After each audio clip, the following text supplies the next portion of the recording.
Assalamualaikum. Hari ni Abang Mu nak review satu nasi lemak.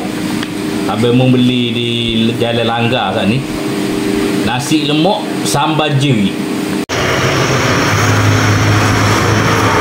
Mari kita tengok setara mana. Abang Mu beli lauk telur mata. Telur mata dulu. Telur rebus separuh. Okey. Mari kita terah dulu. Bismillahirrahmanirrahim.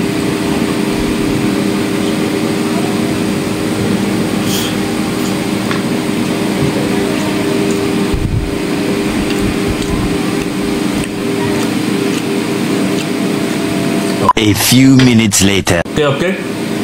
Boleh pergi jauh. Ni portion nasi tu Portion nasi tu memang banyak.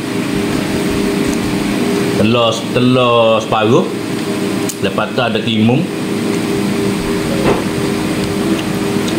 Tempat dia ada banyak lauk lagi.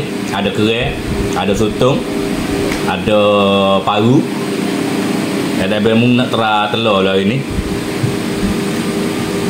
Okey, mana-mana suka nasi lemak pedas tu boleh bakar-bakar sapok. Kedai dia depan dengan Pak Gembus, sebelah Hotel Renai.